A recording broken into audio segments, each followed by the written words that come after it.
of English and the name of the chapter is From a Railway Carriage, right? So basically this is a poem. जल्दी से इस poem को पढ़ते हैं और देखते हैं कि रेलवे कैरेज के बारे में हमें क्या-क्या बताया गया है इस पोएम के। So let's begin. Faster than ferries, faster than witches.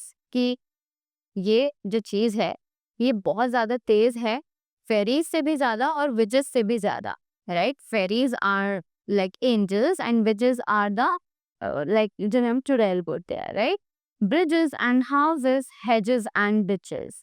I'm charging along like troops in a battle, all through the meadows, the horses and cattle. के जितने भी चीजें हैं, जितनी भी अड़चने आए, ये चीज कभी नहीं रुकती है, उतनी ही तेजी से चलती रहती है, right?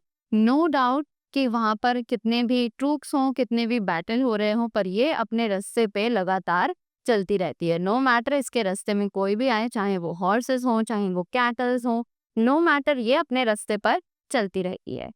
All of the sides of the hill and the plain fly as thick as driving rain. कि कहीं भी हो, चाहे वो पहाड़ हो, चाहे वो प्लेन्स हो, वो सभी जगह चल सकती है, right? Fly as thick as driving train, कि जैसे ड्राइविंग ट्रेन जो है वो चलती है उसी तरीके से ये चलती है। And ever again in the wink of an eye painted stations whistle by. और उसी के बाद जैसे ही पलक झपकी जाती है तो इसकी स्पीड इतनी तेज होती है कि हम आगे आने वाला स्टेशन जो है वो देख लेते हैं। And it announces it's coming by the whistle. ये अपनी पहचान ऐसे दिखाती है और विसल देती है ताकि स्टेशन पर जो भी है वो आगे से। Here is a child who clambers and scrambles all by himself and gathering brambles. Here is a tramp who stands and gazes, and there is a green for stringing the daisies.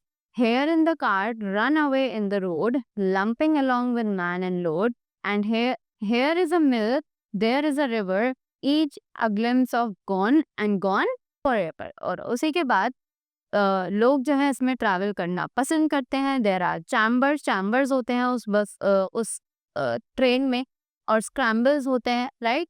और बहुत सारे gatherings जो है वो एक साथ इसमें travel कर सकती है। अब वहां पर बहुत ज्यादा रश होता है, स्टैम्प होते हैं, गेजेस होते हैं, right?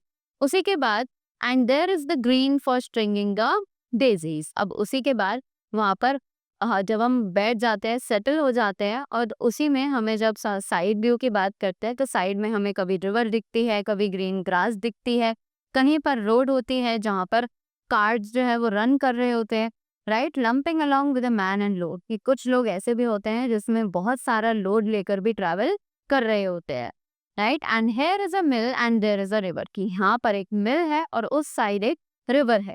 Each a glimpse of and gone for ever, कि हमें सिर्फ और सिर्फ उनकी एक छोटी सी झलक देखने को मिलती है, राइट? और फिर हम उन्हें दोबारा कभी नहीं देख पाते हैं, right? So this was all for this poem, and it was composed by Robert Louis Stevenson. So I hope you all are clear with this poem. So thank you so much and have a great day.